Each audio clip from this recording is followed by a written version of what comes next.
Bonjour à toutes et à tous. À l'heure des bilans de mi-mandat des maires partout en France, nous attendons toujours celui des promesses électorales de M. Bricout. On va donc parler épargne, santé et héritage. La ville de Caudry a été l'heureuse héritière du legs de 7 millions d'euros de M. Sandra. Depuis, M. Bricout fait fi de ses volontés et a amputé de 2 millions d'euros cet héritage pour rembourser une petite partie de la dette de la ville qui était alors de plus de 20 millions d'euros. Le reste est aujourd'hui placé sur un compte à terme. 5 millions placés sur un compte qui rapporte environ 3% pour une durée de 3 mois reconductible dans la limite d'un an. Pourquoi pas? Une décision normale pour peu qu'une vision et un projet répondant aux volontés de M. Sandra soient d'ores et déjà définis. Or, à ce jour, nous ne savons toujours pas quand vont servir ces 5 millions d'euros. Lors du dernier conseil municipal, nous apprenons que ce placement a déjà rapporté au moins 150 000 euros. À quoi ces intérêts bancaires ont-ils servi? On ne sait pas. D'aveu de M. Bricout. Cet argent, on dépense régulièrement, dès qu'on peut. Après, on n'est pas pressé de le dépenser, on n'est pas... Pour la vision politique et de gestion, vous en conviendrez, on repassera. Si on le dépense régulièrement, comment se fait-il que le conseil municipal ne soit pas mis au courant de ces dépenses? C'est pas parce que M. Sandra nous a fait un cadeau qu'on est obligé de le dépenser tout de suite. On est là pour gérer, je vais vous le redire encore une fois, je sais que vous avez bien ce terme, un bon père de famille. Donc quand on a besoin, on prend de l'argent d'héritage pour l'utiliser, c'est tout. Et ce qu'on n'utilise pas, on le place et ça nous rapporte des intérêts. A priori, le besoin devait être de rembourser une dette au mépris des volontés du défunt.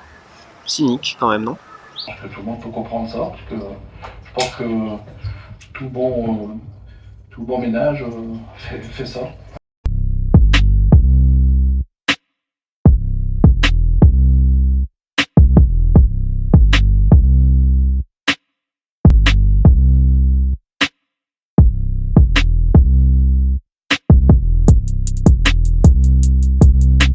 En creusant un peu lors du dernier conseil municipal, j'apprends qu'il est tout de même envisagé de respecter la mémoire de M. Sandra. Mais comment?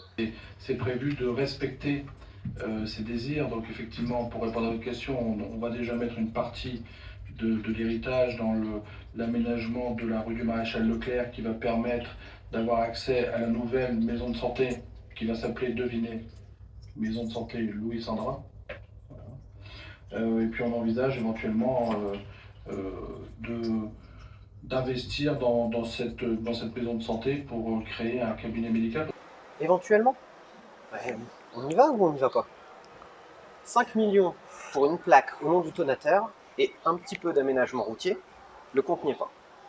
Cela veut-il dire qu'une fois le nom du donateur donné à cet équipement de santé, M. Bricout se sentira-t-il encore plus légitime à dépenser cet argent à son bon vouloir, par saupoudrage et sans réelle vision ni même respect pour la mémoire de M. Sandra?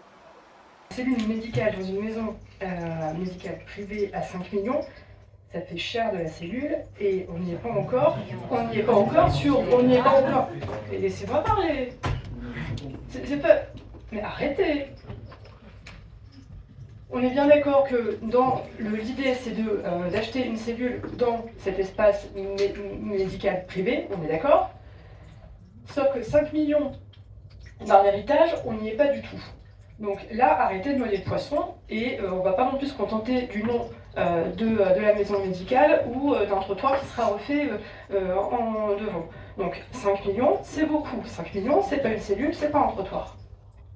5 millions pour une cellule médicale dans un complexe privé et un bout de trottoir, et bien que nous connaissons effectivement une hausse conséquente du coût des matériaux, cela fait tout de même cher du mètre carré.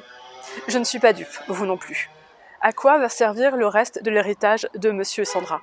Personne ne le sait, peut-être même que M. Bricout ne le sait pas lui-même. Ces 5 millions pour la santé doivent servir à la santé. Comme il est possible de le faire, l'exemple du pôle santé public de Gouzeaucourt le démontre, en s'associant intelligemment avec l'ARS, l'Agence régionale de la santé, il est possible d'investir pour notre santé, quel qu'en soit son prix, et pour le bien-être de tous. Alors, prenez soin de vous. Et allez voter pour des gens qui respectent les volontés des défunts.